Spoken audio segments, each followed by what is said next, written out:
थोड़ा बेवकूफ किस्म का आदमी है। घर वाले पुट्ठा के निकम्मेपन से परेशान रहते हैं। उन्होंने पुट्ठा को काम पर लगाने की बहुत कोशिश की, लेकिन कुछ फायदा नहीं हुआ। एक दिन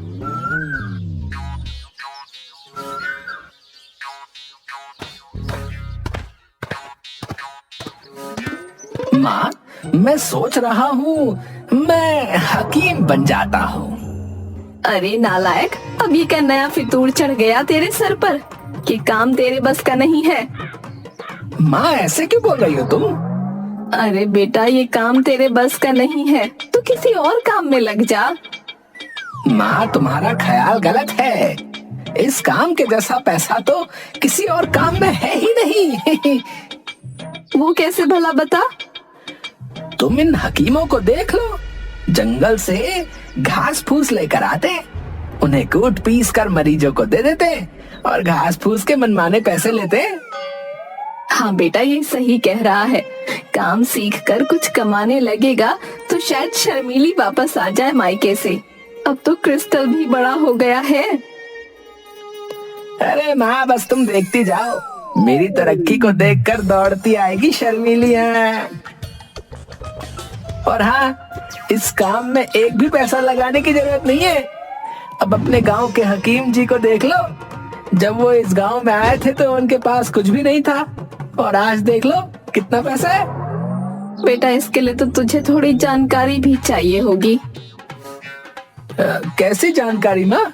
अरे यही कि कौन से रोग में कौन सी दवा देनी है और कितनी देनी है। अरे इसमें कौन सी बड़ी बात है माँ, है? मैं हकीम जी के पास 2-4 दिन जाकर सब सीख लूंगा। हाँ ठीक है, तो तू एक काम कर, हकीम जी के पास जा और काम सीख ले। मन लगाकर काम करना।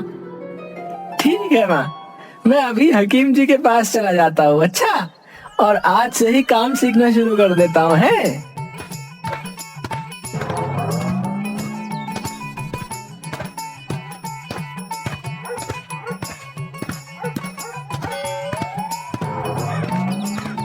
गांव के हकीम के पास जाकर, राम राम हकीम जी। राम राम बेटा, बताओ कैसे आना हुआ है? जुलाब वगैरह लग गए क्या? अरे नहीं नहीं हकीम जी मुझे आपसे ना काम सीखना है। मुझे ये काम सिखा दीजिए। हकीम पुट्ठा, है ना? कितना अच्छा लग रहा है ना बोलने में, है ना? बेटा, ये काम सीखना इतना आसान नहीं है ना? इसे सीखने में दिमाग, मेहनत और समय, है ना, सब देना पड़ता है बेटा।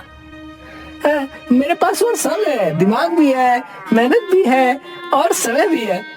आप बस ये बताइए कि आप मुझे एक काम कब सिखाएंगे? बेटा, ये काम तुम्हारे बस का नहीं है, तुम कोई और काम करो बेटा। हकीम जी, जब तक आप मुझे काम नहीं सिखाएंगे मैं आपके पैर नहीं छोड़ूंगा, बता रहा हूँ। मैं यही बैठा रहूंगा। अरे अरे अरे, क्या मुसीबत गले पड़ गई। मुझे काम सिखा दो, आपको आपके पापा की कसम। अरे अरे अरे, अजीब आफत है यार, है? मेरे मरे हुए बाप की कसम दे दी। ठीक है ठीक है ठीक है, तुझे अगर काम सीखना है तो मैं जैसा करता हूँ बस वैसा तू करता जा। याद रखना, जैसा कहूँ वैसा ही करना है, ठीक है बेटा? ठीक है हकीम जी, ठीक है, जैसा आप कहेंगे मैं वैसा ही करूँगा। ये खलल उठा, ये खलल उठा। अरे मैं तुमसे कह रहा हूँ, ये खलल उठा। अरे मैं तुमसे कह रहा हूँ, ये खलल उठा। अरे गधे की औलाद, अरे मैं तुमसे कह रहा हूँ ये खलल उठाओ भाई। गधे की औलाद, मैं तुमसे कह रहा हूँ ये खलल उठाओ। तू बड़ा गधा है, कहाँ माथा पीटू अपना? तू बड़ा गधा है, कहाँ माथा पीटू अपना? अरे तुझे समझ नहीं आ रहा, मैं तुझे कह रहा हूँ। अरे तुझे समझ नहीं आ रहा, मैं तुझे कह रहा हूँ। बड़ी देर तक हकीम जो कहता रहा पुट्ठा उसको दोहराता रहा और अंत में हकीम को गुस्सा आ गया। रुक जा पागल, तुझे तो हकीम मैं बनाता हूँ। और वो पुट्ठा को 2 घूंसे लगाता है। रुक जा पागल, तुझे तो हकीम मैं बनाता हूँ। और वो हकीम को 2 घूंसे लगाता है। अब रहने दे, बस कर। आज के लिए इतना काफी है बेटा।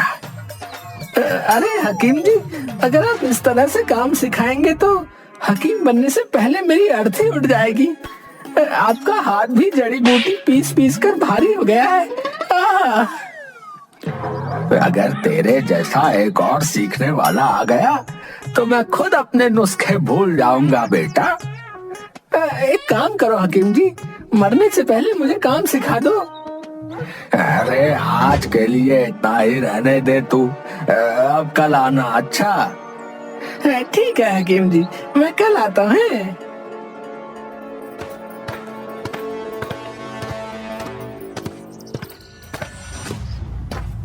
पुट्ठा अपनी कमर पकड़े कराहता हुआ घर पहुंचा और चारपाई पर जाकर लेट गया।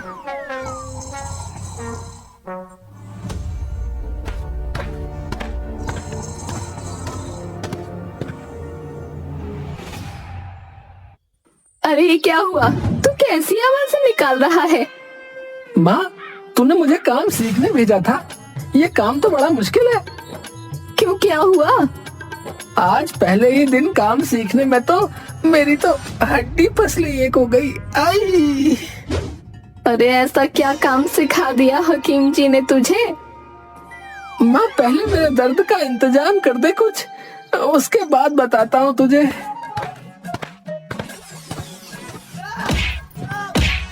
माँ घर के अंदर से हल्दी वाला दूध और दवा लेकर आती है। बेटा पहले तू हल्दी वाला दूध पी, तब तक मैं दवा लगाती हूँ।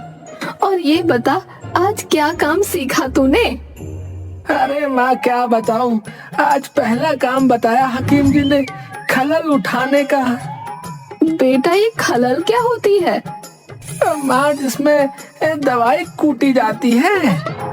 अच्छा फिर तूने काम सीख लिया ना, खलल उठा ली? हाँ माँ, खलल तो उठा ली, लेकिन मेरी हड्डियों का चूरमा बन गया। कोई बात नहीं बेटा, काम सीखने में तो मेहनत करनी पड़ती है, पर तेरी मेहनत एक दिन जरूर रंग लाएगी। ऐसे ही मन लगाकर काम कर तू, एक दिन तू बहुत बड़ा हकीम बन जाएगा।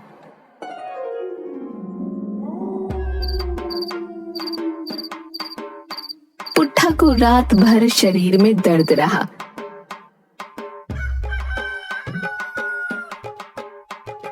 और सुबह उठकर किसी तरह फिर से हकीम जी के यहाँ जाने के लिए निकल पड़ा।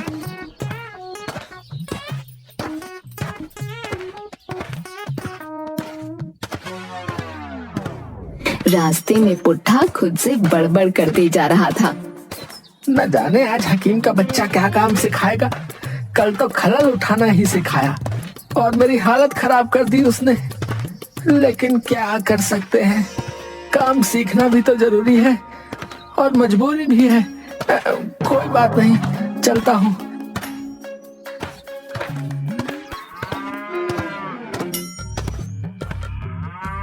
राम राम हकीम जी। अरे कमबख्त, काम सीख के मानेगा या मेरा काम भुलाएगा? आ गया पुट्ठा। तभी वहाँ एक मरीज आता है। राम राम हकीम जी। राम राम, बोलो क्या परेशानी है? हकीम जी, पेट में ना बहुत जोरों से दर्द हो रहा है। क्या खाया था तुमने? एक दावत में गया था, वहाँ पूरी पकवान बने थे, बस वही खा लिया था। भाई, किसके यहाँ दावत थी और खाना कैसा बना था, हमें तो बताओ। अब उल्टा सीधा खाने से पेट खराब हो जाता है, 2-3 बार पेट साफ होगा तो सब बिल्कुल ठीक हो जाएगा। पुट्ठा, इधर आ। जी हकीम जी बताइए। वो जमाल घोटे का डब्बा उठाकर ले आओ। पुट्ठा डब्बा लाकर हकीम को देता है। हकीम जी 3 पुड़िया बनाते हैं और मरीज को देते हैं। ये लो, 3 पुड़िया, एक सुबह, एक दोपहर और एक शाम को खा लेना। सारी बीमारियां पेट से जुड़ी होती हैं। अगर पेट साफ है तो सारी बीमारियां खत्म समझो। कोई बीमारी नहीं हो सकती। हकीम जी ने ये जमाल घोटा इस मरीज का पेट साफ करने के लिए दिया है। इसका मतलब अगर जमाल घोटा खा लिया तो पेट साफ हो जाएगा, और अगर पेट साफ हो गया तो सारी बीमारियां वैसे ही खत्म हो जाएंगी। बस इतनी सी बात है। अब मैं समझ गया हकीम जी क्या करते हैं। मेरे हाथ असली नुस्खा लग गया है। बस अब मुझे यहाँ से निकलना होगा। हकीम जी, मुझे ना एक जरूरी काम याद आ गया, मैं जा रहा हूँ। अरे क्यों भाई, काम नहीं सीखना? सीखना तो है, मैं फिर किसी और दिन आ जाऊंगा, क्योंकि बहुत जरूरी काम याद आ गया ना मुझे जाना होगा है। ठीक है, तुम्हारी जैसी मर्जी, मेरी तो बला टली है।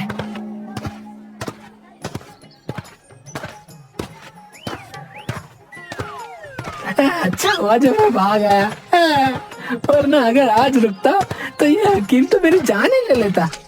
हकीम का नुस्खा तो मेरे हाथ लग गया है, कल से ही काम शुरू कर देता हूँ।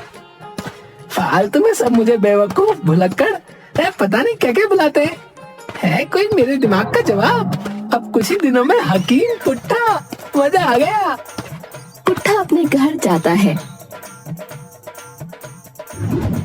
और दूसरे दिन घर के बाहर हकीम की दुकान लिखकर एक बोर्ड लगा देता है। गांव का सुखिया अपने पिता को लेकर आता है। हकीम जी, मेरे पिताजी को देख लीजिए, इन्हें क्या हो गया है। अच्छा किया जो तुम इन्हें मेरे पास ले आए हो। अब ले ही आए हो तो इलाज भी तसल्ली से करूंगा। हकीम जी, आप ही का सहारा है। वैसे इन्हें तकलीफ क्या हो रही है? सुबह से दर्द हो रहे हैं इन्हें। अच्छा, सुबह क्या खाया था इन्होंने? कुछ नहीं, चावल गन्ने का रस डालकर खाया था। मैं समझ गया, गलत खाने से इनका पेट खराब हो गया है। मैं अभी इनकी दवा दे देता हूँ। जब तक 2-4 बार खुलकर खेत में नहीं जाएंगे ना, तब तक पेट की गड़बड़ी बाहर नहीं आएगी। मैं अभी दवा दे देता हूँ। ये लो, 3 पुड़िया दवाई, एक सुबह को, एक दोपहर को और एक शाम को खिला देना है, पानी के साथ। ऊपर वाले ने चाहा तो तुम्हारा कलह कट जाएगा है। क्या मतलब है आपका? अरे मेरा मतलब है कि तुम्हारे पिताजी की तकलीफ खत्म हो जाएगी। हकीम जी, कितने पैसे हुए आपके? ज्यादा नहीं, 20 रुपए। मैं कोई उस हकीम की तरह थोड़ी हूँ जो मनमाने पैसे लूंगा भाई। एक नंबर का ठग है वो। मेरी दवा पक्का इलाज करेगी। हकीम जी, मेरे पिताजी ठीक तो हो जाएंगे ना?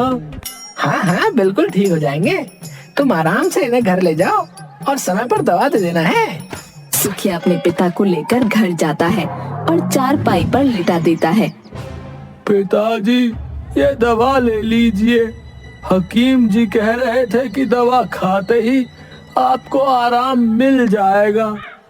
दवा खाते ही 2 मिनट बाद, अब बेटा सुखिया, मुझे खेतों में जाना है। पेट में गुड़गुड़ाहट हो रही है।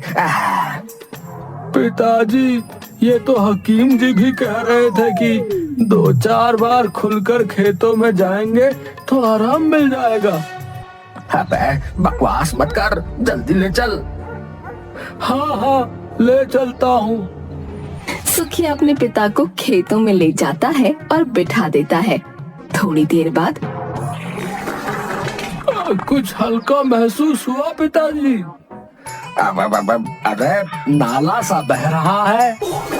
आप चिंता मत करिए पिताजी, आपका पेट खुलकर साफ हो रहा है। थोड़ी देर बाद हो गया पिताजी, चले अब घर।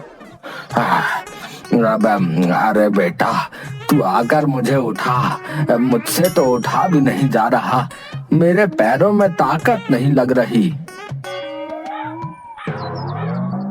और 2 कदम चलने के बाद अरे सुखिया, मुझे फिर से जाना पड़ेगा। हाँ पिताजी, अभी ले चलता हूँ। सुखिया अपने पिता को फिर से खेतों में बिठा देता है। थोड़ी देर बाद हो गया पिताजी, चले। हाँ, ले चल। वो जैसे ही खड़े होते हैं, अरे रुक जा, मुझे फिर से बिठा दे नीचे। ठीक है पिताजी। इस तरह 4-5 बार सुखिया के पिता घर जाने के लिए उठते हैं और उन्हें फिर से पेट में गुड़गुड़ाहट होने लगती है और वो फिर से खेतों में बैठ जाते हैं। कुछ देर के बाद सुखिया पिताजी को आवाज देता है, लेकिन कोई आवाज नहीं आती। पिताजी, पिताजी। फिर भी कोई आवाज नहीं आती। सुखिया जाकर देखता है। पिताजी, आपको ये क्या हो गया? आप यहाँ खेतों में क्यों लेट गए? लगता है पिताजी बेहोश हो गए हैं। वो किसी तरह अपने पिता को कंधों पर उठाकर घर ले जाता है और सीधा पुट्ठा के पास जाता है। हकीम जी, हकीम जी। हाँ, बताओ, कैसी तबीयत है तुम्हारे पिताजी की? वो तो कुछ बोल ही नहीं रहे हैं। आप जल्दी मेरे साथ मेरे घर चलिए। अच्छा, मैं अभी चलता हूँ। सुखिया के घर जाकर कितनी पुड़िया दी तुमने दवा की? हकीम जी, 1 ही पुड़िया दी है अभी तो। दवा बहुत कारगर है मेरी। वैसे दवा खाने के बाद कितनी बार खेतों में गए थे तुम्हारे पिताजी? जी, 5 बार गए थे। 5 बार? मेरे हिसाब से तो 6 बार जाना चाहिए था। हकीम जी, अपना हिसाब बाद में करना, पहले ये देखो कि मेरे पिताजी उठ क्यों नहीं रहे हैं। पहले मैं अपना हिसाब देखूंगा, तभी तो इलाज करूंगा। पिताजी, पिताजी कुछ तो बोलिए, आप जवाब क्यों नहीं दे रहे हैं? तभी वहाँ पर सुखिया के चाचा आते हैं।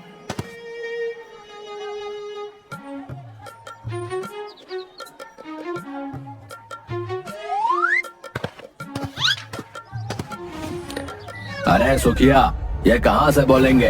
ये तो ऊपर वाले को प्यारे हो गए हैं। अरे हकीम जी, देखिए तो मेरे पिताजी को क्या हो गया, कुछ तो करिए। पुट्ठा धीरे से उठता है और भागता हुआ अपने घर जाता है। माँ, जल्दी से सामान बांध लो, अब हम इस गांव में 1 मिनट भी नहीं रहेंगे। क्यों, क्या बात हो गई, पहले ये तो बता। माँ, सारा गांव हमारा दुश्मन बन चुका है। तू पहले बैठ जा और ठंडे दिमाग से बात बता, क्या है? माँ, बैठने का वक्त नहीं है, तुम जल्दी से सामान बांधो और यहाँ से चलो। ये गांव हमारे किसी काम का नहीं है, बस हमारा काम बिगाड़ते हैं सब। अरे नामुराद, क्या करके आया है तू, बता ना। माँ, सुखिया के पिताजी हाथ से निकल गए। ये सब कैसे हो गया? पता नहीं माँ, जो दवा हकीम जी मरीजों को देते थे, मैंने भी वही दवा दी।